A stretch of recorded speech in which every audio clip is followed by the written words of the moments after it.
There were times I was looking at myself in the mirror going, dude, why are you putting on khakis? Where Gunny Hawley, who was blown up and killed, who had 2 children, I lived in a reality for about, I think, 15 years that it should have been me. Your source of strength has never been you. It has always been from somewhere else. It's just my belief that mine is from God. And I choose to rely on God. And I'm far from perfect. I screw up all the time. But my life is at peace. I have found a point past the storm where I am at peace. When things got really bad, which they will, we all are going to have times in our life where we just can't handle some things. To know that reaching out for help is an option. It's the same as going to the doctor when you can't get over the common cold and it's turned into something crazy. Yep. Or sinus infection. You got to go to a doctor and get medicine. It's the same with your mental health.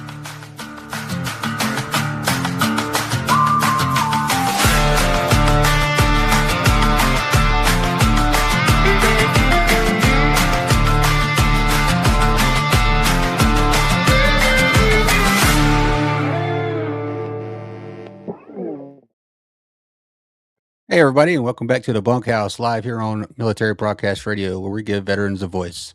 Today's guest I have is going to be Jack Hager. We'll bring him on here in a minute.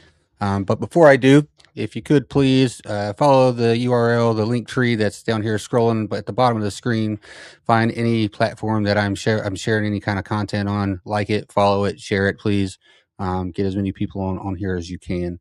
Also, before we get started, as I always like to start out with, if anybody out there is having any issues or having problems, just know that you're not alone. There's going to be help out there for you. If you could dial 988 and use option 1 for all the veteran crisis helplines. So again, you're not alone. All right. And so I'll go ahead and bring on my guest, Jack.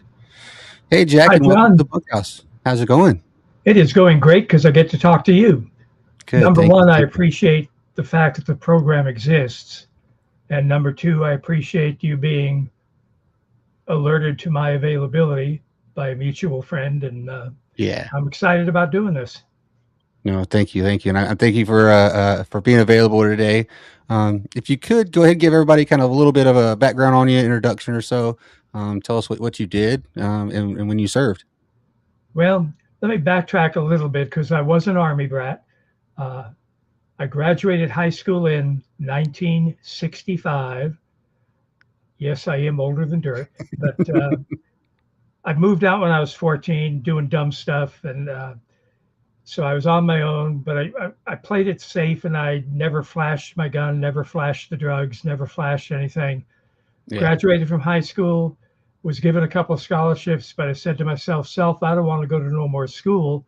But at the same time, 1965, Vietnam was starting to get a little hot and heavy. And I said, I don't want to get dead neither. So I went down and talked to a Navy recruiter first. Wasn't too impressed. Talked to an Army recruiter, took the test. And after a couple of days, he said, Mr. Hager, you are exactly what the Army Security Agency is looking for. And if you enlist for 4 years, you probably won't even go overseas, much less go to Vietnam. I fell for it, went to basic training, went to AIT, went to intelligence, the ultimate oxymoron, military intelligence. Went to intelligence school in Fort Devens, Mass. Got on a jet, went to the Republic of South Korea for 25 months. South Korea, when I was in high school, I couldn't even pronounce marijuana. It was something that was still downtown LA, hadn't quite come over the hill. My drug of choice was Coors, Jack Daniels, and Johnny Walker Red. I don't know if I would be classified as an alcoholic when I graduated, but I think I was. Korea, I introduced myself to weed, not because of the Army, but because I was in Korea. It was readily available. I liked it, smoked grass for a while. My dream at that time, it was a year-long tour. I extended for a year. I wanted to extend again and finish out my tour in Korea and stay in Korea, hook up with a Korean chick, open a bar, and stay there the rest of my life. The military wouldn't let me. So on my dream sheet, I put in for Thule, Greenland, Sinop, Turkey, and some other place. I can't remember which were so-called hardship tours because I still didn't want to go to Vietnam. So the military, in its never-ending wisdom, sent me to Germany, which is typically a 3-year tour. I report to the CO in Germany. He looks at me and he says, I see you're an E5. And I, yes, sir. You're on your first enlistment. Yes, sir. You don't deserve your stripes, and I'm going to do everything I can to bust you. Right away, I knew I wasn't going to like this guy. And please, you in the audience, listen carefully. This is 1968. He happened to be an African American, so it was a different time zone. I don't know if he didn't like me because I was white or because he genuinely didn't like the fact that I was given my stripes. And in truth, I was, because we were in the same theater as Vietnam. They had stripes to give away. They asked me to go to an E6 board, and I said, I am not going to get on a helicopter and come to Saigon to get an E6 board. Okay. Anyway, at that time, the Russians were good enough to invade Czechoslovakia. So 2 weeks ahead of time, we went out in the field. And during that time, I 1049 volunteered to go to Vietnam, not because I wanted to be a hero, but because there are only 2 ways out of Germany.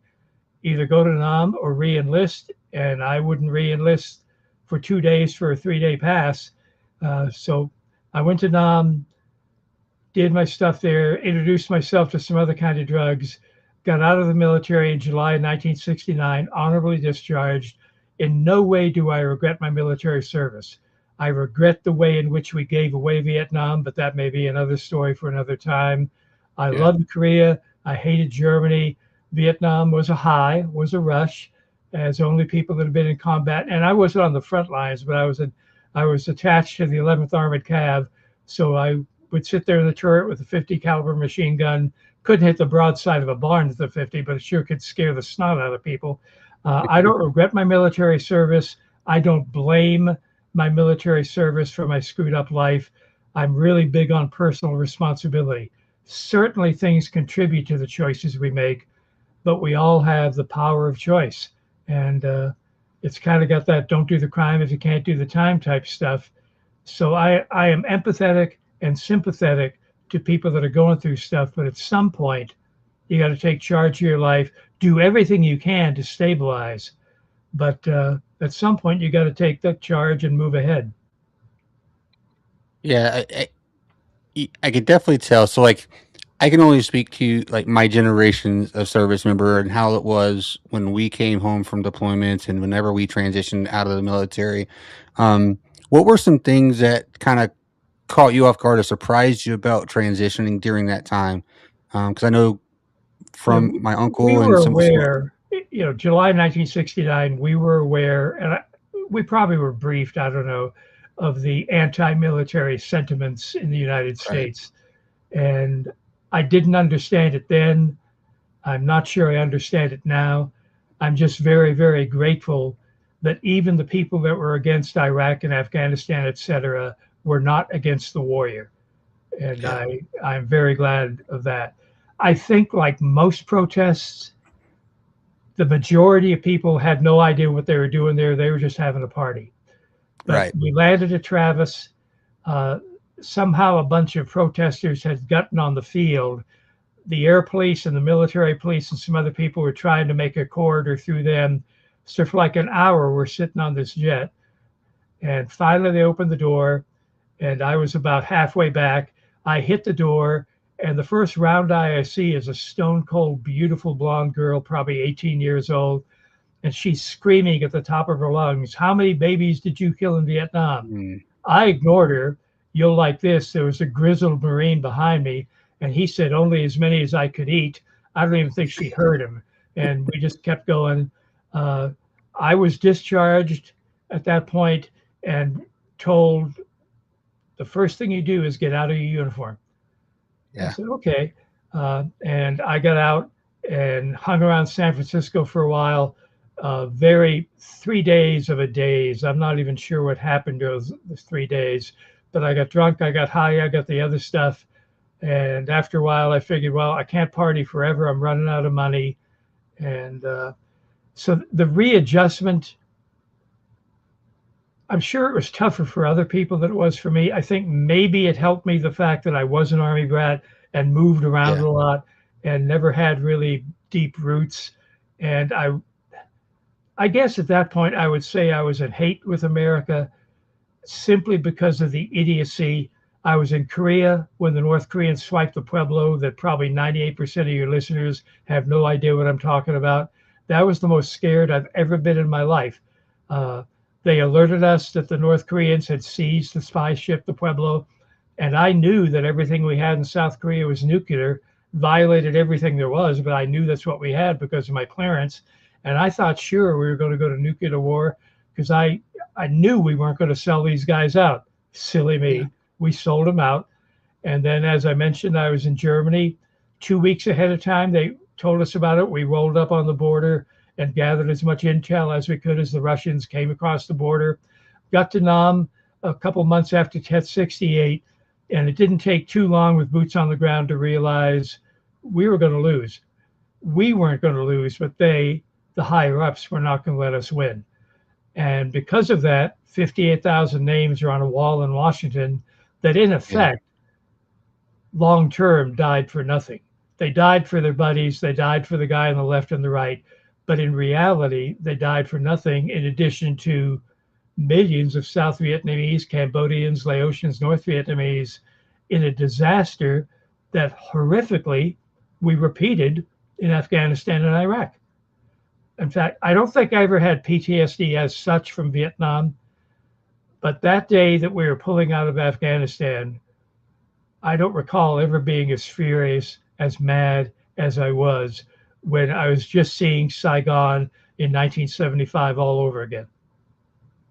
Yeah, I can actually relate to that a little bit. My first deployment in Afghanistan, we supported 1st Battalion 6th Marines in the offensive into the city of Marja within Helmand Province. And then my second deployment in Afghanistan, I was with 1st Battalion 8th Marines, and we had the Kajaki district up by the at the top of the Helmand River by the dam, and we started turning areas over to the Afghan National Police, and then another battalion came in behind us, and then they finished kind of that turnover in that area to the local army and the local law enforcement. And within, I want to say it was like a year and a half after we had gotten back home, we started seeing reports where the Taliban had came back in, taken over the area, and stuff like that. So I will say, I think I was more angry at seeing those types of things on the news and being in those areas on deployment and seeing stuff like that after the fact. It's just, like you said, it's the ones that you lose over there, the ones that get wounded in action. Like, what was it all for if that's just going to get turned back over to the people that we were there fighting in the first place? And I'm sure you had the same feelings that we did, that the people, the locals who we said we were going to help, we just left them. And the North Vietnamese took care of ours by dispatching them or putting them in those prison camps. And we've all heard the horrible stories about what happened to those guys and women that worked with you. Yeah. Yeah. So when you got out, and so what did you do once you left the Army? What was kind of like, what was the life for Jack years to come after the Army? You know, how much the 4 years in the Army contributed to this, how much mental stuff was going on that I wasn't aware of, I do not know, because I was usually high. I was, I figured out the only way to eliminate hangovers is stay drunk. And I kind of did. And but I didn't want to stay in the States. So I saw an ad in the San Francisco paper saying, have you recently been honorably discharged? Did you have a top secret clearance? Come see us. So I said, okay. And I got hired as a tech radar interceptor. I couldn't even spell radar, but this was a cost plus thing.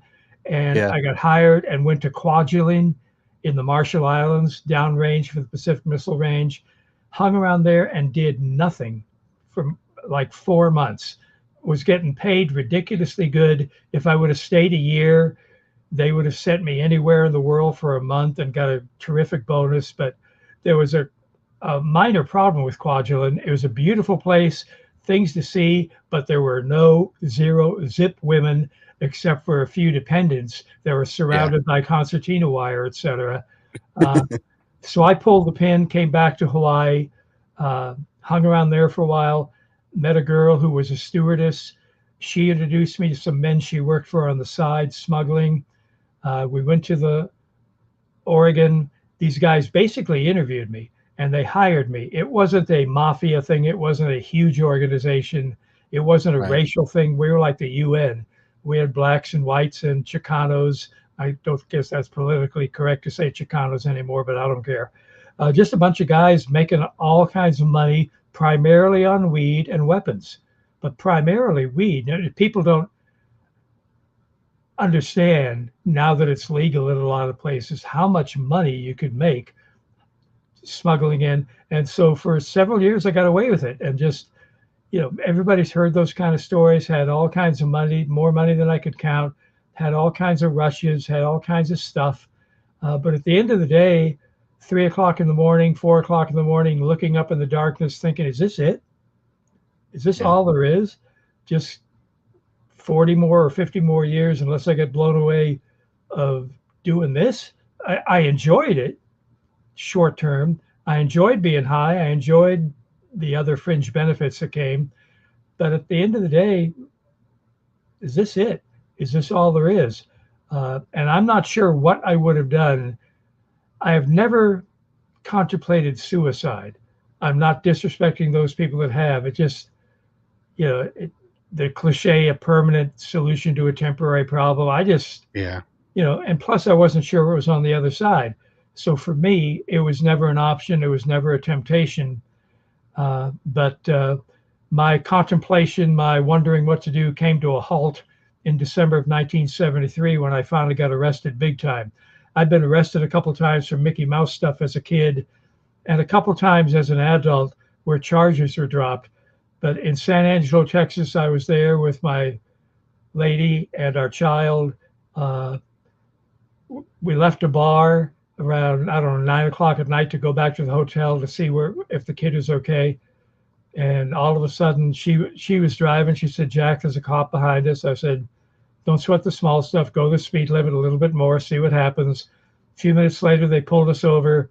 They came on the horn and said, you riding shotgun, get out of the car, slide on your face and do not move.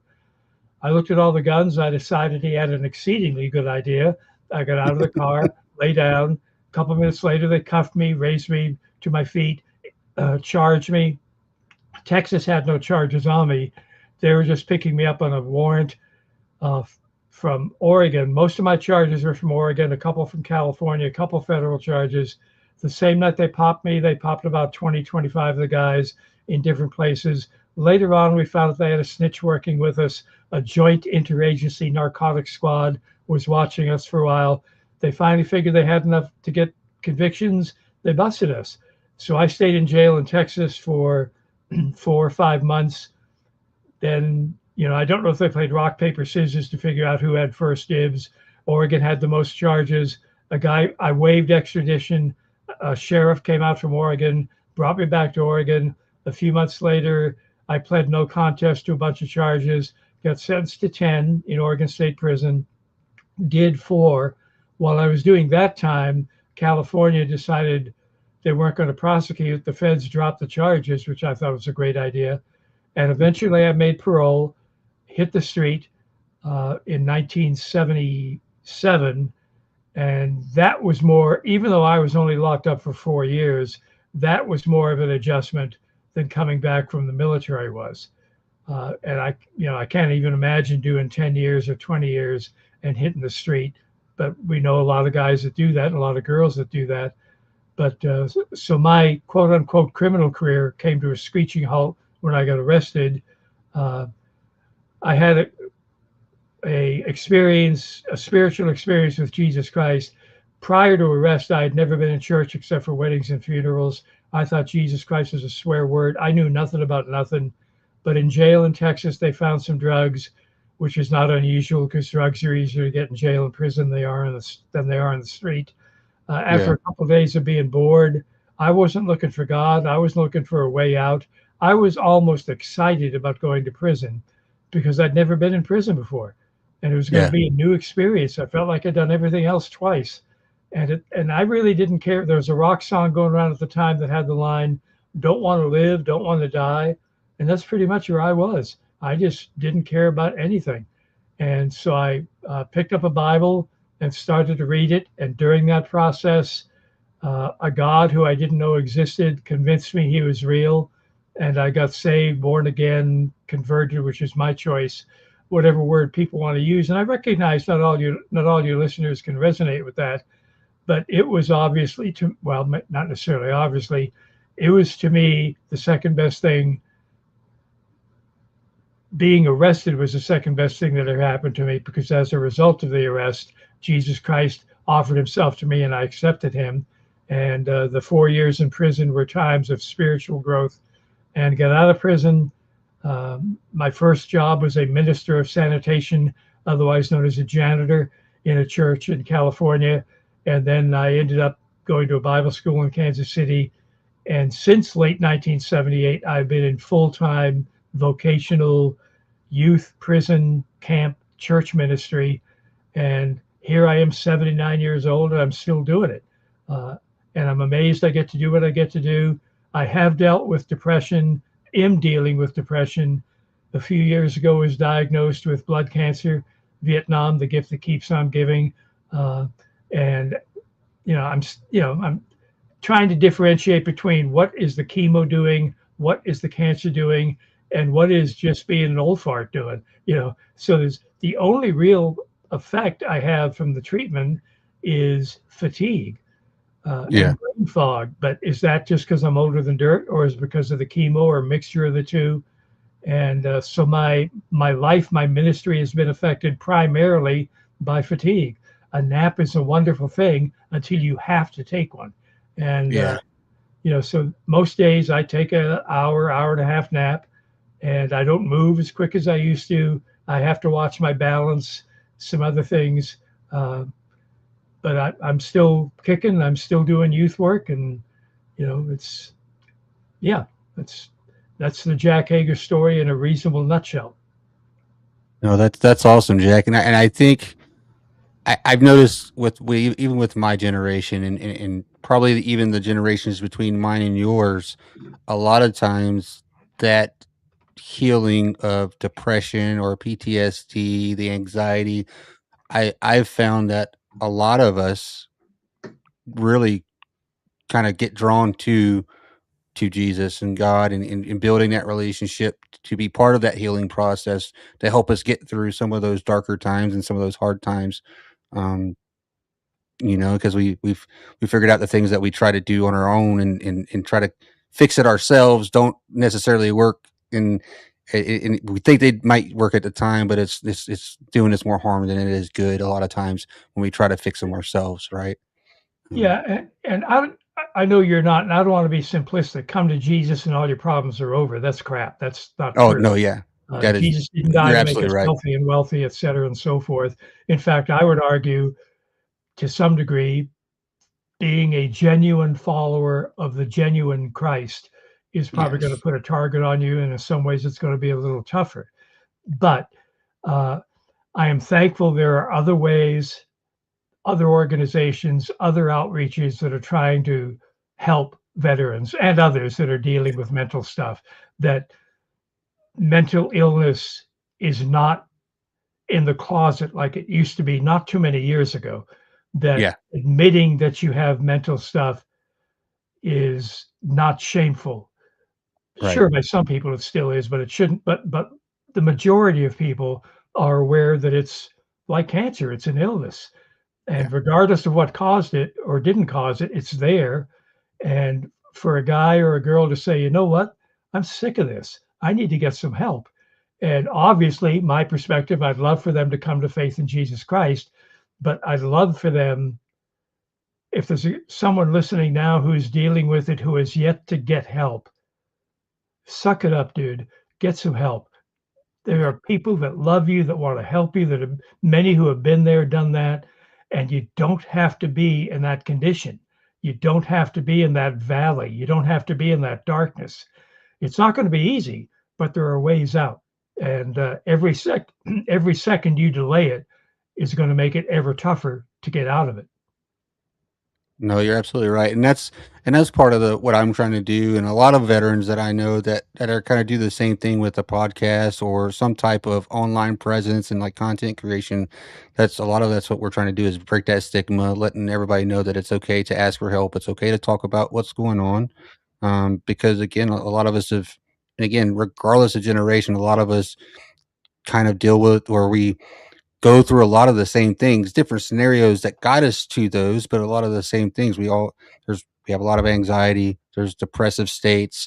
There's things that we think about on a regular basis that aren't always the light side of it. There's a lot of dark things that we think about. So, yeah, no, I am happy to see that there are a lot more veterans now that are voicing about mental health and that it is okay to talk about it, that it is okay to get help because um, I can only imagine what it was like during your time in the Army, but even my time in the Marine Corps in the early 2000s, when we were plussing up in Afghanistan and kind of almost starting to wind down a little bit in Iraq, like um, it was you didn't talk about anything mental health. If you mentioned that you weren't feeling good or weren't you were thinking about certain things in a certain way, like you immediately got labeled as being weak or couldn't provide to the mission anymore, and you just kind of got pushed aside. They didn't really even help you either.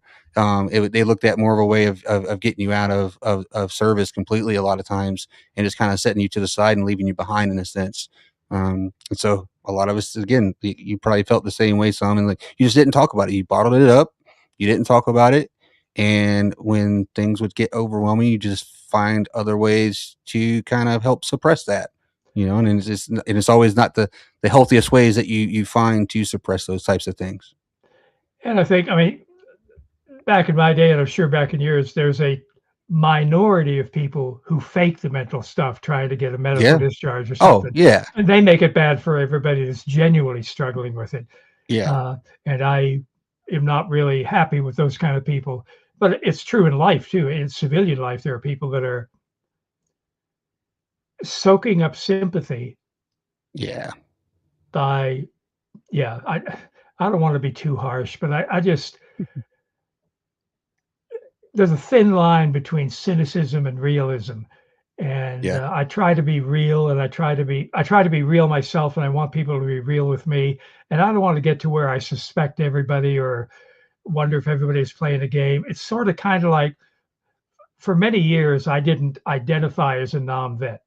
I Right. wasn't ashamed of it, but I just didn't want to. I didn't want to get. I didn't go to VFW. I didn't go to that kind of stuff. Uh, Simply because I didn't want to be in a bar. Number one. Right. And in the early days, I knew that there were at least some VFWs that if a non-vet went there, he was hammered by the World War II and Korea guys. You weren't even in a Yeah. real war. Right? So I stayed away from that primarily because of alcohol. I knew I was one sip from the sewer. And at the same time, I guess because of Afghanistan and Iraq, I decided, you know what? I'm going to wear a hat. I'm going to wear a shirt. I'm going to do something. Maybe another vet can reach out to me and maybe I can be of encouragement or something to them. And I kicked myself in the butt for not doing it earlier.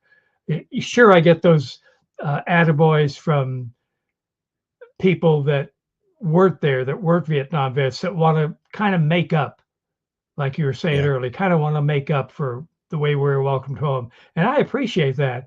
And I was just with a friend of mine a couple of days ago at a Chinese restaurant, eating food, and the Chinese waitress came over and said, "No pay, no pay." And I said, "What?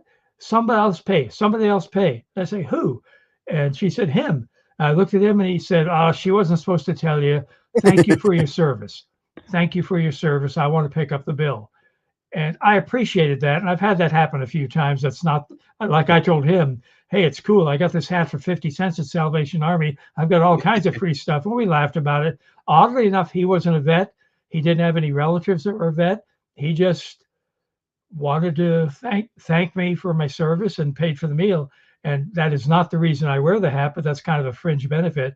but I've connected with a lot of guys and been able to pray with them, been able to point them in a place where they might get help, or just give them a hug and say, welcome home, dude. Yeah. And the cancer diagnosis wasn't on my bucket list, but and here it's probably going to get not necessarily controversial, but maybe. I know the VA gets a lot of bad press, but the VA has been stupendous for me. There's a clinic good. here in St. Joseph, Missouri, and I had my physical there a few years ago, and they said everything looks good. 2 days later, they called me and they say, you got to get to an ER now. I said, okay. Somehow they missed that my kidneys were operating at like 13%. Oh, wow. So I go to Leavenworth, the VA, and they start treating my kidney issue.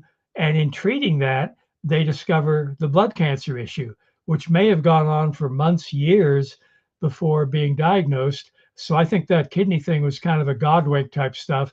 So I go to the St. Joseph Clinic, Leavenworth for my kidney stuff, Kansas City for my cancer stuff, and I have not the tiniest complaint.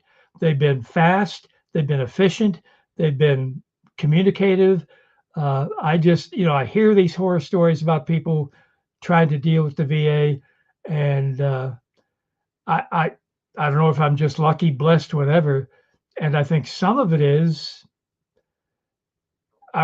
when I first was getting 2 treatments a week, driving down to Kansas City an hour a day, an hour one way, and getting these not horribly painful treatments, but treatments, I would try to talk to the nurses and talk to them and just say, I remember distinctly one young female nurse, she was sticking the needle in me, and it takes 5 minutes for the stuff to get injected. And it's not outrageously painful, but it's happening. And I said, thank you so much for doing this. And she started crying. I said, yo, what's up? And she said, I'm just so used to getting yelled at.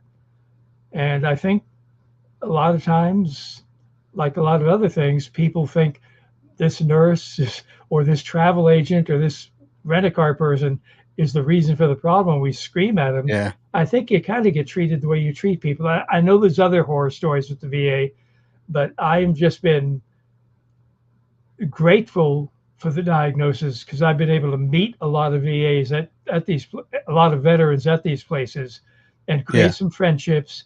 And, I just assume the cancer went away, but as long as it's here, deal with it. Yeah. No, I think you're right. Like a lot of it is how you treat people around you is the same experience you're going to get back to yourself. So yeah, I think there are a lot of times, like I would say, like here in Eastern North Carolina, I've had pretty decent experiences with the VA myself. I haven't had any real issues. So yeah, again, I think it's all about how you kind of approach it and how you react to the situation or to the people around you that are trying to help the best that they can, because there are also resource constraints within the VA system as well.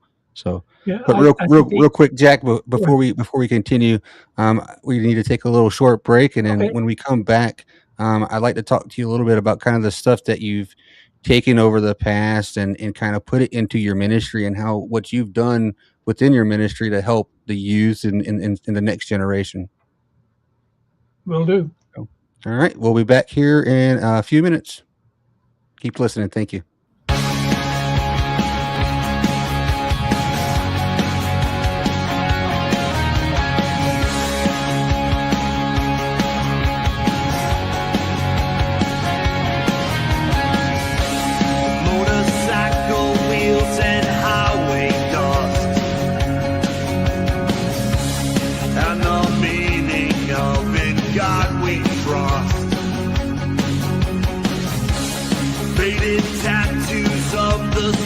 And stripes, and the courage to stand and fight.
fight,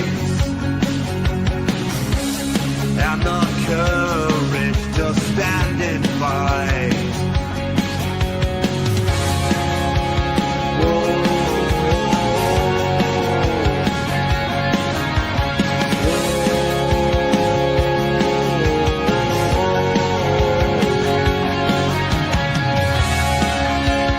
Some things are worth fighting for. Worth fighting for.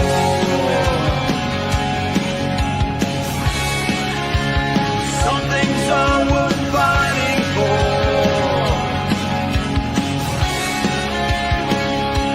It's so worth fighting for. Worth fighting for.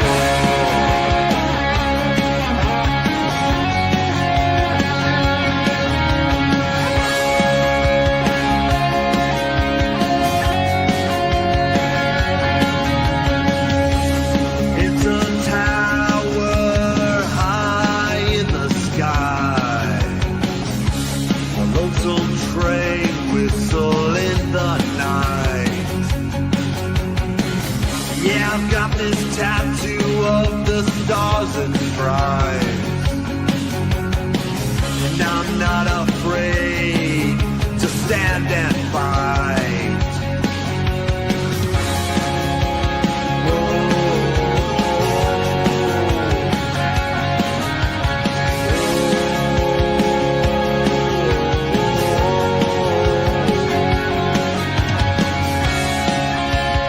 Some things are worth fighting for. Worth fighting for.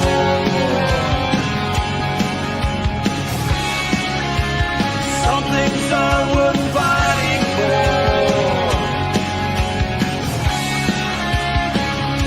It's so worth fighting for. Worth fighting for.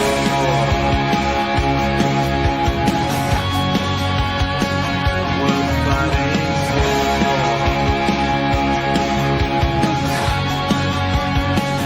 Worth fighting for.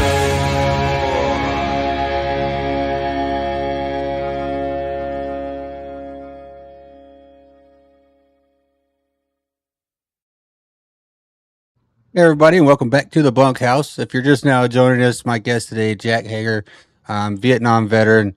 So before the break, he was talking about some of the stuff that he did while he was in the Army, some trouble he had gotten into post his military service, and kind of rebuilding himself into the ministry life. And so, Jack, if you could kind of walk us through some of the things that you've done within your ministry over the years, and some of the stuff that you've taken from whether it be time in your military service, or some of the trials and tribulations that you went through, and how you used that to kind of help incorporate that into to your teachings, and kind of getting people to be on the right track.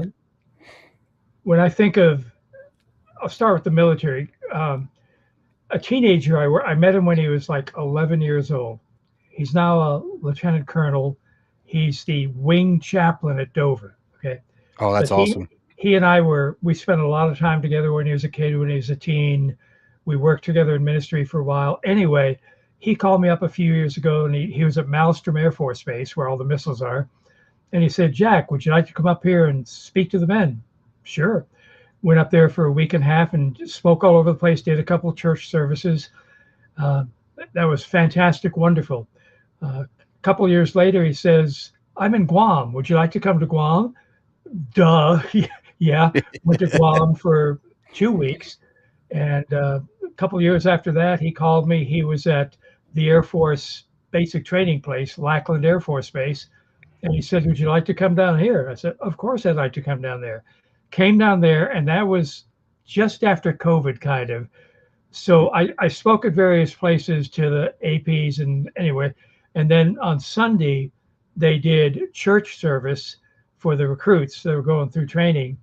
And because of COVID, they brought them in one class at a time, if you will. So I did 4 back-to-back services with most of the men and women who were going through basic. And I consider that to be one of the biggest honors of my life, to be able to share with them, and of course share some of my military experience, so they at least knew a little bit. And this guy Keith, he was stationed at Arlington for a while, and I didn't get to go there, but I keep hoping he gets assigned to Hawaii next time or something. But anyway, I've had chances to speak to military people, and obviously the one-on-one stuff.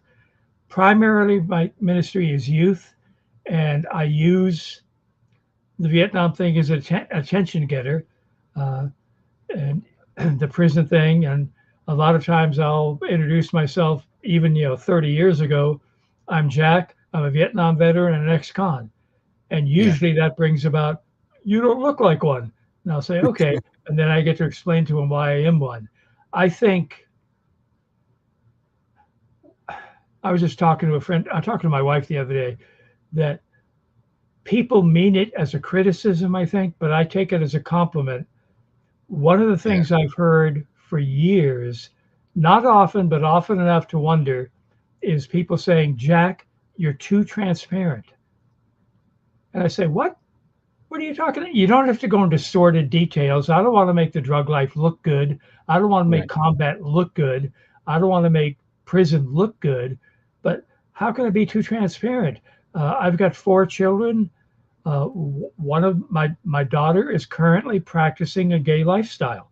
And I try to be careful with that, how I phrase that. She's currently practicing a gay lifestyle. And I share that, not because I'm proud of it, not because I'm ashamed of it, but because it's reality. And I don't think you'd be amazed, but a lot of people are amazed how many people come up to me after I share that and say, thank you so much. We thought we were the only ones. And, I think it kind of applies to guys that are and girls that are struggling with mental things. They think they're the only ones. They think, and if we could just be more honest, I'm not bragging that I have mental stuff. I'm not bragging that I'm an alcoholic. I'm not bragging that, but I want to be real in the hopes that maybe somebody can see, maybe I can talk to this guy. Maybe, or if God can help him, maybe he can help me. So with teenagers, I love teenagers because if I share something from the pulpit, if you will, afterwards they'll say, that really stunk, Jack. And an adult will come up and say, oh, that was such a wonderful sermon, Reverend Hager, and go home and have roast Jack for lunch. I love kids because they're honest. Not saying that all adults aren't. I love kids because they're open, and for whatever reason, even at my advanced age, I can still relate to them. And I think a lot of it is because I treat them seriously. I look them in the eye and I listen to them.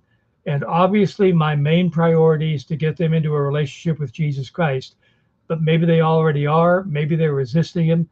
I want them to know that whether they accept my faith or not, I still love them. I still care about them.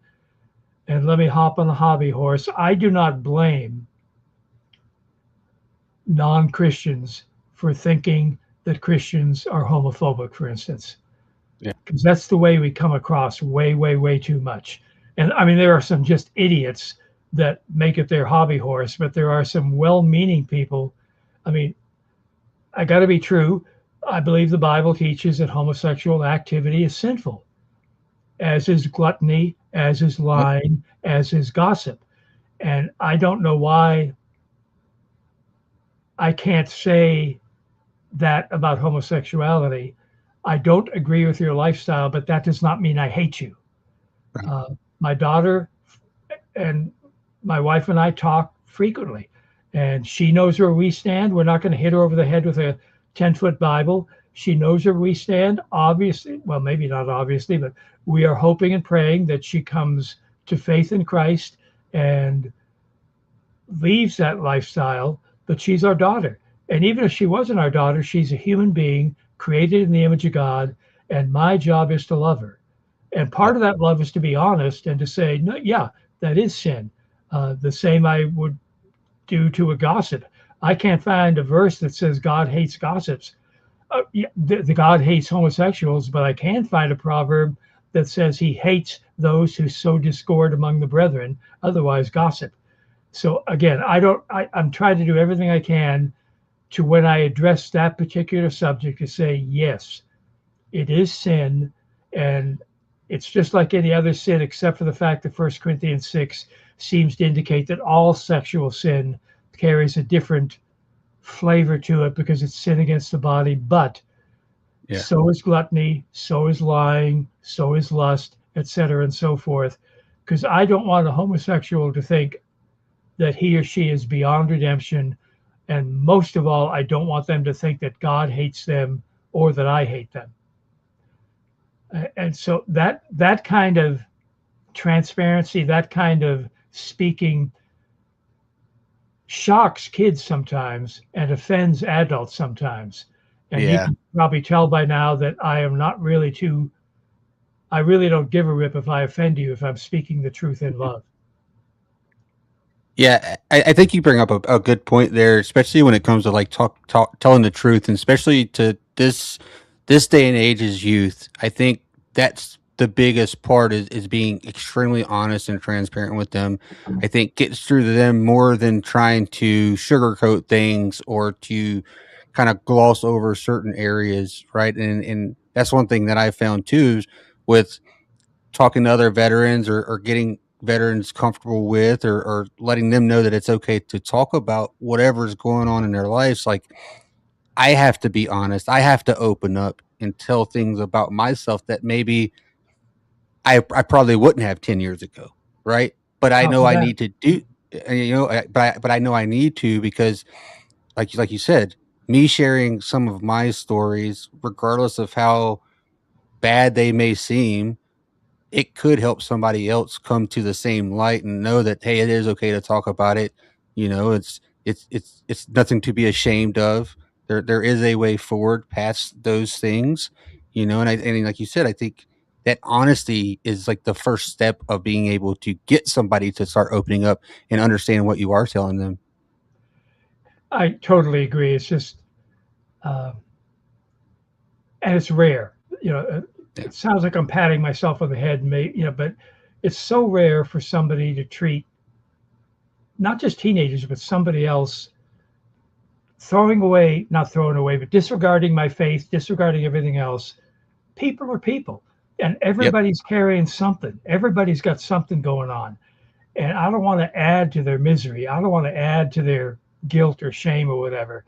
At the same time, I don't want to facilitate or encourage or make it easy for them to continue in something that is self-destructive or, going back to my biblical roots, sinful. Uh, and I just think spending time being alert. For a while, my regimental commander in Vietnam was Colonel George S. Patton IV. You may have heard of his father. And he had a mantra. Do you ever see Apocalypse Now?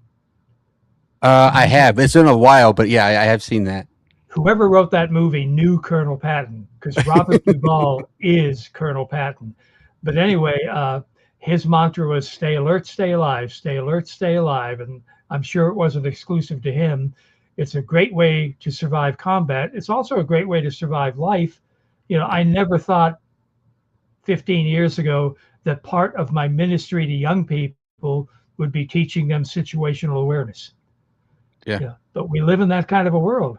I'm a convicted felon. I can't carry a weapon. It's probably only been the last, I don't know, 5 or 6 years that I really wished I could carry a weapon because of the world in which we live. Yeah. And in that kind of a world, we need to love each other. We need to, Yeah. the Beatles weren't the greatest theologians the world had ever seen. I was with a group of teenagers the other day, and I said the Beatles, and I could see their blank look, and I said, "Oh, come on, John, Paul, George, and Ringo, still blank." And I said, "You poor socially deprived kids." But Yeah. the Beatles got it right once. All you need is love, and Yeah. everybody I bump into is created in God's image, whatever they are. That whether they're a hooker or a sex offender I meet in prison or the local drunk, if there's a way I can help them, it's my duty and privilege to help them. And we are so self-concerned and so self-centered, and that's not exclusive to non-Christians. It's Christians too. We get so wrapped up in ourselves and our little Mickey Mouse problems, or we shelter. We just stay in our little cubbyhole. We have our secret meeting of the saints, and we're the church, aren't we? We're going to wait for these people to come to us. Shut up. Get off your butt and get out there and go to them. But I might get stained. I might get shut. Yeah. Uh, One of the cool things about having cancer is if I really offend somebody, I can say, "Hey, give me a break. I'm on meds. Leave me alone." But you know, I don't blame people for turning away from Christianity because of the way it's broadcast on TV. I can make you healthy and wealthy. Give me 10 grand and I'll give you 100 grand and all that kind of junk because of the way too many people who identify as Christians treat non-Christians. So Yeah. I'm doing everything I can with the help of God to help young people see that and to help young people see the danger of drugs and alcohol, etc. Because as you well know, it's a whole lot easier to do preventive maintenance than when they're 20 years old and strung out, or whether they're incarcerated, or whether whatever. If we can get them younger, we shouldn't be talking about that with young people. Shut up. Yes, we should. Yeah. No, Uh, absolutely. Like my kids, I have 3 kids myself. My youngest, she'll be 13 this year. My oldest, she'll be 18 this year, and my son, he'll be 15 this year. And so, especially in this stage of age with technology and social media and stuff, and coming from an IT background myself, like I'm always trying to be honest and making sure that they understand the dangers of being online and interacting with folks online, especially if they don't know them personally, like how many issues there are around stuff like that. So again, it's about being honest about the dangers that are out there and talking to your kids about those things. Because I think that's extremely important too, right? Because yeah, they're going to make mistakes. They're not going to always make the right choices, but neither did we. But at the same time, there's a lot more dangers out there today than there was when I was a kid in the 90s or when you was a kid my in the 40s and illustration, 50s, right? Like, my illustration of that is I had to get a couple of my buddies and go in the store and have them distract the clerk so I could swipe the Playboy.